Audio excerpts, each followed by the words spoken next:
하나님의 말씀은 요한복음 1장 40절에서 51절의 말씀입니다. 요한의 말을 듣고 예수를 쫓는 두 사람 중에 하나는 시몬 베드로의 형제 안드레라. 그가 먼저 자기 형제 시몬을 찾아 말하되 우리가 메시아를 만났다 하고, 메시아는 번역하면 그리스도라, 데리고 예수께로 오니 예수께서 보시고 가라사대 내가 요한의 아들 시몬이니 장차 게바라 하리라 하시니라. 게바는 번역하면 베드로라. 이튿날 예수께서 갈릴리로 나가려 하시다가 빌립을 만나 이르시되 나를 좇으라 하시니, 빌립은 안드레와 베드로와 한 동네 벳세다 사람이라.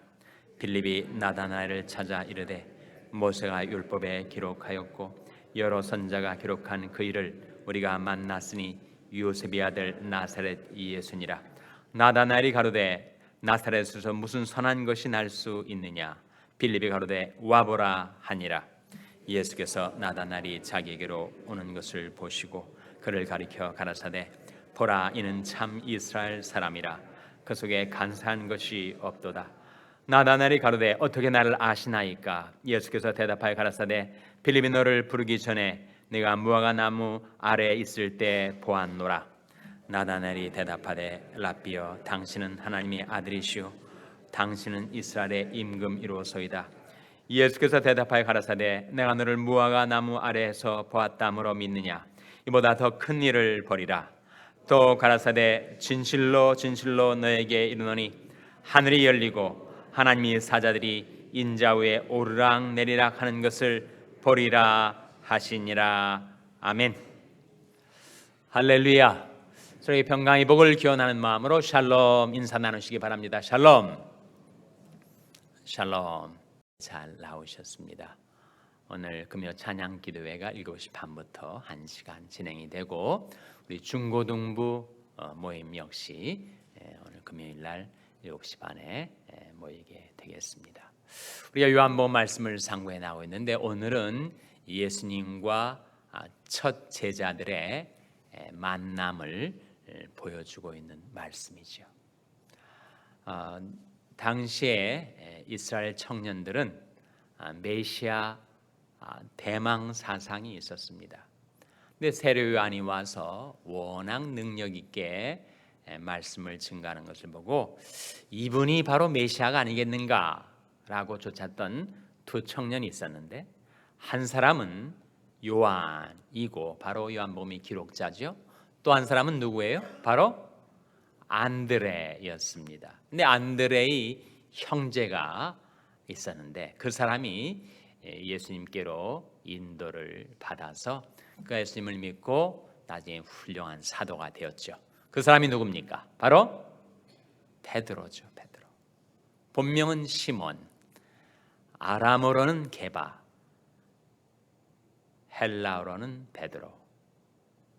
자기 원래 이름은 시몬인데 그 당시에 이스라엘 백성들 사이에서 사용되던 일상 언어가 아람어였고, 그리고 헬라어는 당시에 오늘날의 영어가 세계 공용어이듯이 그 지중해 연안의 모든 나라들 사이에서 헬라어가 통용어로 쓰여지고 있어가지고 사람들이 이름이 여러 가지입니다. 우리 아이들도 한국 이름이 있고 또 미국 이름이 있고 또 별칭이 있는 것처럼 이 안드레 형제 시몬도 자기 원래 이름은 시몬이었고, 그리고 아람어로는 게바, 그리고 헬라어로는 베드로인데 그것은 동일한 뜻을 지닌 두 언어의 이름이죠. 뜻은 뭐였습니까? 베드로의 뜻이 뭐예요? 베드로의 뜻은 반석이라는 뜻이죠. 게바의 뜻은 뭡니까? 역시 반석이에요. 그러니까 반석이라는 뜻을 지닌 두 언어의 이름을 가진 거죠. 근데 바로 그 시몬 베드로가 동생 안드레에 의해서 인도를 받았습니다. 예수님을 만났어요. 예수님께서 시몬 베드로를 보시고 원래 그의 본명이었던 시몬, 아버지 이름이 요한입니다. 그래서 요한의 아들 시몬을 주님이 부르시면서 내가 시몬인데 장차 개발하리라 하시는 예수님의 말씀이 42절에 나오죠. 42절 말씀 같이 읽겠습니다. 시작. 데리고 예수께로 오니 예수께서 보시고 가라사대 내가 요한의 아들 시몬이니 장차 게바라 하리라 하시니라. 게바는 번역하면 베드로라. 예수님이 시몬을 보셨어요. 그때 시몬이 얼굴만 보셨을까? 시몬의 마음을 보셨겠죠. 시몬의 속사람을 꿰뚫어 보신 겁니다. 그의 인격, 그의 사람 됨됨이, 그의 도량, 그의 영혼, 그의 특성, 그의 특질까지 주님은 한눈에 시몬을 알아보신 거예요. 그리고 그에게 이름을 붙여 주셨는데 그 게바란 이름, 베드로라는 이름의 뜻이 바로 반석이다. 의미심장한 대목입니다. 시몬은 인간적으로 상당히 다혈질적인 인물이었습니다. 선성적으로 기질이 다혈질이었어요. 흥분 잘하고 조급하고 그러나 또 한편으로 호탕하고 활달하고 적극적인 좋은 성품을 지닌 사람이었어요. 그러나 그에 한 가지 약점이 있었습니다. 시몬의 약점. 시몬의 약점이 뭐예요? 시몬의 약점은 꾸준함이 없었어요. 그러니까 열심히 있을 때는 정말 불같은 열심으로 살다가 또 열심히 불이 꺼져버리면 그야말로 시리에 빠진 사람처럼 그렇게 그 심성이 업스 앤 다운스가 심했던 인물이었어요. 그러니까 그 여러 성격적인 장점에도 불구하고 시몬에게 결핍되었던 것이 하나 있었는데 그것은 바로 꾸준함이었습니다. 그 시몬에게 꾸준함이 갖춰져 있다면 그런 정말 하나님이 쓰실 인재가 될 수가 있었다는 거죠. 그래서 그 시몬을 한눈에 알아보신 예수님께서 시몬에게 이름을 붙여주셨는데 그 이름의 뜻이 뭐라고요? 다시 한번 이름의 뜻이 바로 반석이다. 반석. 반석은 흔들리지 않는 것입니다. 반석은 견고한 거죠.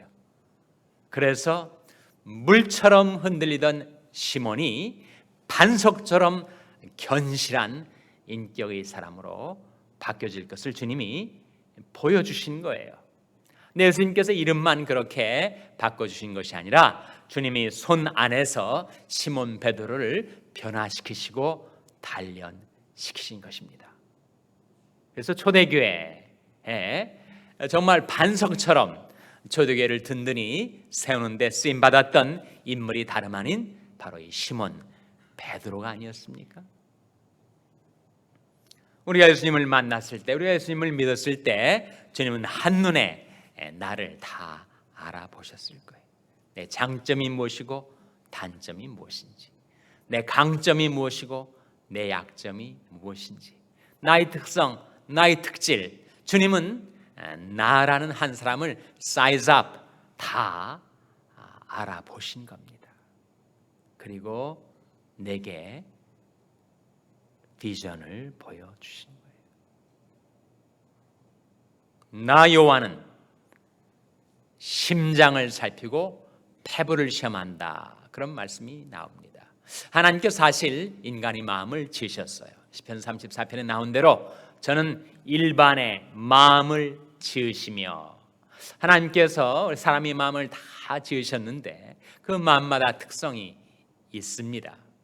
근데 하나님께서 우리 한 사람 한 사람의 심장을 살피고 폐부를 시험하고 우리 영혼, 우리 중심, 내 속사람을 주님이 알아보시고서는 나를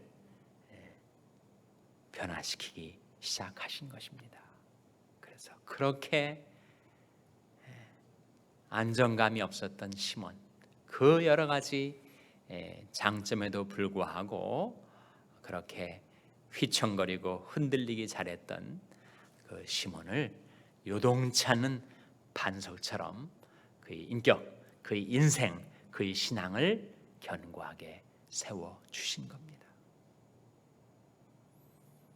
그래서 시몬에게는 게바라라는 별명을 붙여주시고, 그리고 또 다른 예수님이 한 제자 빌립이라는 제자가 자기 친구를 또 데려왔거든요. 안드레는 자기 형제를 데리고 왔고, 빌립은 바로 나다나엘이라는 자기 친구를 데리고 왔는데, 나다나엘이 그야말로 메시아 대망 사상을 지녔던 청년이었습니다. 무화과 나무 아래서 그가 꿈꾸었던, 바라보았던 것이 바로 하나님 나라의 도래, 하나님의 나라를 이스라엘에게 도입시켜 주실 메시아에 대한 대망 가운데서 그가 무화과 나무 아래서 묵상을 하고 있었습니다. 그런데 빌립이 메시아를 만났다 하면서 예수님께로 나다나엘을 이끌고 오자 예수님이 나다나엘을 또한 한눈에 알아보신 겁니다. 그러면 사실 말씀이, 보라, 이는 참 이스라엘 사람이요 그 속에 무엇이 없도다 그랬습니까? 간사한 것이 없도다. 무슨 뜻인가? 이스라엘은 원래 누구에게 주어진 이름이었습니까? 야곱에게 주어진 이름. 야곱의 특성은 뭐였어요? 간사함이었습니다. 야곱은 그렇게 자기 꾀로 자신의 인생을 개척해 나가려 했던 사람. 그래서 아주 꾀를 사용해서, 간사함을 사용해서 자기 형 에서에게 돌아갈 장자권도 가로채고 축복도 가로채고. 그래서 야곱이라는 이름이 서플랜터, 가로채는 사람이란 뜻입니다. 요즘 말로 말하면 사기꾼이란 말이에요. 사기꾼. 그 야곱이 하나님이 손 안에서 단련받고 변화되어서 나중에는 무엇이 되었다는 겁니까? 정직한 이스라엘이 되었어요. 그 과정에 그 아주 호되게 당했죠. 지금까지는 정말 자기 꾀로 다른 사람을 등쳐먹고 살아왔는데 나중에는 정말 호되게 당했습니다. 누구한테 당한 거예요? 예? 바로 라반한테 당한 거예요. 라반은 사기꾼의 원조입니다. 그러니까 자기보다 훨씬 더 큰 인물 만나가지고 아주 호되게 당했어요. 그래서 야곱에게 있었던 그 간사한 그의 특질들이 깨어지고 부서져 내리기 시작하는 겁니다. 하나님이 원래 의도하셨던 정직한 이스라엘로 변화받게 되죠. 근데 나다나엘은 천성적으로 간사함이 없고 정직한 그런 인물이었으니 얼마나 그 인생의 출발이 더 유리했겠습니까? 나다나엘이 예수님을 만나서 예수님께서 보라, 이는 참 이스라엘 사람이요 그 속에 간사한 것이 없도다 라고 말씀하시자 나다나엘의 반응이 뭐였습니까? 나다나엘의 반응이 어떻게 나를 아시나이까? 이렇게 반응을 합니다. 정말 순진, 담백, 정직한 사람인 것처럼 여겨집니다. 그런 그야말로 사람에게 자신의 허위나 가식이나 거짓이 없는 그런 나다나엘. 그 나다나엘을 향해서도 주님께서 이렇게 말씀하십니다. 내가 이것보다 더 큰 것을 보리라 하시는 말씀이 48절 이하에 나타납니다. 나다나엘이 가로되 어떻게 나를 아시나이까? 예수께서 대답하여 가라사대 빌립이 너를 부르기 전에 내가 무화과 나무 아래에 있을 때 보았노라. 나다나엘이 대답하되 라비여, 당신은 하나님의 아들이시오 당신은 이스라엘의 임금이로소이다. 그러자 50절에 예수님 말씀하시죠. 한번 같이 읽겠습니다. 시작. 예수께서 대답하여 가라사대 내가 너를 무화과 나무 아래서 보았다 함으로 믿느냐? 이보다 더 큰 일을 보리라. 나다나엘에게도 주님은 비전을 보여주신 것입니다. 내가 이보다 더 큰 일을 보리라. 비전은 무엇인가? 바라보는 것이 비전입니다. 비전 있는 사람이 있고 비전이 없는 사람이 있어요. 저 사람 정말 비전이 있다. 무슨 뜻입니까? 그는 바라보는 것이 있다는 거예요. 소망이 있다는 것입니다. 장래에 대한 꿈과 희망이 있다는 거예요. 내 비록 이런 처지에 있지만 비전이 있는 사람이 되기를 우리가 원하는데, 비전은 그저 내가 바라보려고 해서 비전의 사람으로 내가 되는 것이 아니라 하나님이 뭔가를 보여주셔야 하죠. 나다나엘에게는 주님 말씀하시기를 내가 이보다 더 큰 것을 보리라. 한 가지 재미있는 얘기를 하면은 미국 교회, 옛날에는 미국 교회 강대상이 굉장히 높았습니다. 근데 미국 목사님 한 분이 계셨는데 그 목사님이 키가 아주 작았어요. 그래서 발판을 놓고 거기에 올라서셔가지고, 강대상은 이렇게 높으니까. 근데 이 목사님이 설교하는 특징이 뭐냐면 꼭 원고 설교를 한 글자 한 글자를 짚어가면서 원고 설교를 하신 거예요. 그러니까 눈 가까이 원고를 둬야 하니까 이 책을 강대상 위에다가 이렇게 쌓아 올려가지고 그 맨 위에다가 원고를 두고 이렇게 읽었어요. 교인들이 회중석에 앉아서 목사님을 바라볼 때는 뭐만 보였어요? 강대상은 높지, 책은 쌓아 올려 있지, 목사님은 고개를 숙이고 원고를 읽어 내려가니까 목사님 머리끝만 조금 보인 거예요. 환경이 좀 재밌지 않습니까? 목사님의 얼굴은 안 보이고 목사님의 머리끝만 조금 보이는데, 그날 설교 제목이 뭐냐면 내가 이것보다 더 큰 것을 보리라 였다는 거예요. 우리가 주님을 섬기면서 신앙생활을 하는 가운데 주님이 우리에게 보여주신 것들이 있습니다. 말씀을 통해서, 약속을 통해서, 꿈을 통해서, 또 성령으로 뭔가 우리에게 보여주신 것이 있는데, 주님은 이 아침에 우리에게 말씀하시기를 내가 이것보다 더 큰 것을 보리라.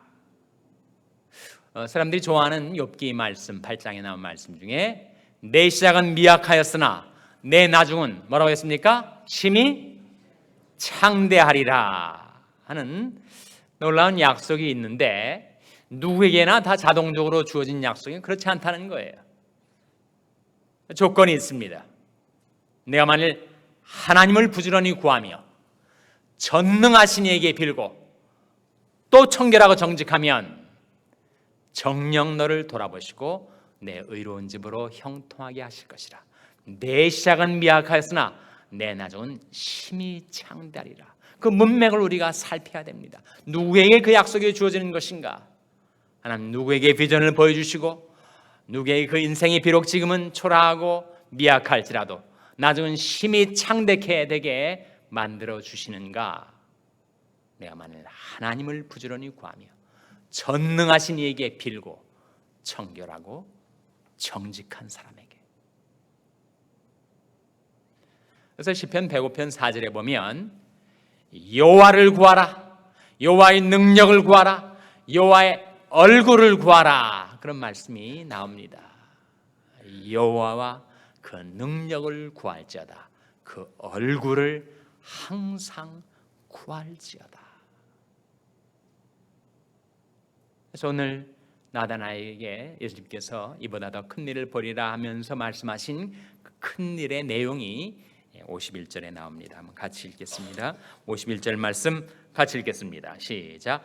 또 가라사대 진실로 진실로 너에게 이르노니 하늘이 열리고 하나님의 사자들이 인자 위에 오르락 내리락 하는 것을 보리라 하시니라. 이 말씀은 예수님이 나다나엘에게 이보다 더 큰 일을 보리라 하신 큰 일의 내용이었어요. 근데 그것은 구약적인 배경이 있습니다. 사실 이 51절에 나온 말씀을 사건적으로 체험한 사람은 누구였습니까? 바로 야곱이었단 말이에요. 창세기 28장에 나눈 대로 야곱이 부모를 떠나 밧단 아람 땅으로 나가면서 돌베개를 하고 잠을 자다가 깨어 그가 바라본 비전이 바로 이것입니다. 자기가 자던 돌베개를 하고 자던 곳으로부터 하늘까지 사다리가 펼쳐져 놓여 있는데 그 하늘 위에 천사들이 오르락 내리락 하고 있는 그 꿈을 꾼 것입니다.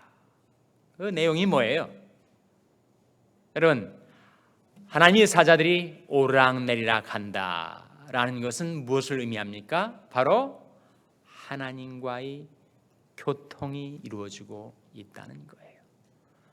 하늘과 땅이 맞닿은 것처럼 이 땅에서 살아가는 우리들에게 하늘이 열리고 하나님의 영광이 비추어지고 하나님과의 교통이 이루어지게 되었다. 우리 인생이 바랄 수 있는 사람들이 다 꿈을 꾸며 살아가지만 허황된 꿈을 꾸며 살아가는 사람도 많습니다. 꿈이 있다고 다 비전인 사람인가? 다 성취가 되고 실현이 되는가? 그렇지 않아요. 꿈들이 정말 너무 허황되고 전혀 그 인생 속에 성취되지 못하고 쓰러져가는 꿈들도 많으니까요. 그런데 우리가 꾸는 꿈, 우리가 바라보는 비전, 그것은 그 언젠가는 반드시 성취되고 말 것인데 그 꿈의 내용이 무엇인가? 하늘이 열리고 하나님의 영광이 보이고 하나님과 우리 사이에 교통이 이루어지게 된다. 다른 말로 하자면 우리가 하나님의 얼굴, 문예엘, 주님의 얼굴을 바라볼 수 있게 된다. 우리가 불렀던 찬송가 542장 후렴 가사에 나의 꿈은 반드시 이루어지게 될 텐데 그 꿈의 내용은 주님의 얼굴을 배우리라. 우리가 주님의 얼굴을 배울 수 있다면, 하나님의 얼굴을 볼 수 있다면 우리가 주님을 만나 배울 수가 있다면 내 영혼아 내가 어찌하여 낭망하며 어찌하여 내 속에서 불안하여 하는고 너는 하나님을 바라라. 나는 내 얼굴을 도우시는 내 하나님을 오히려 찬송하리로다. 우리가 예수님을 만나서 주님께서 이보다 더 큰 일을 벌이라 말씀하신 대로 그 놀라운 비전을 보여주실 때 나는 의로운 중에 주의 얼굴을 보리니 깰 때 주의 형상으로 만족하리이다 하신 말씀이 여러분의 삶 가운데 성취되게 되시기를 주님의 이름으로 축원합니다. 기도하시겠습니다. 오늘 말씀 기억하며 하나님, 저희들이 주님의 얼굴을 뵙게 하여 주시옵소서. 기도하시기 바랍니다. 우리 자녀들 위해서 기도할 때 하나님, 저희 자녀들이 주님의 얼굴을 볼 수 있게 하여 주시옵소서. 기도하시기 바랍니다. 병성에 약한 지체들 위해서 기도해 주실 때 하나님, 하나님께서 권능의 손으로 고쳐주시고 회복시켜 주시옵소서. 위하여 기도해 주시기 바랍니다. 우리 샬롬교회를 위해서 기도할 때 하나님, 저희 샬롬교회가 하늘과 교통하고 하나님의 사자들이 오르락 내리락 하는 교회, 주님의 얼굴을 바라보고 행하는 교회가 되게 해달라고 기도해 주시기 바랍니다. 여러분의 생업을 위해서 기도하시고 소중한 사람들의 사역을 위해서 기도해 주시기 바랍니다. 이 아침 하나님 앞에 나온 저들을 성령으로 충만케 하여 주시옵소서. 이런 제목들로 우리 합심해서 기도하겠습니다.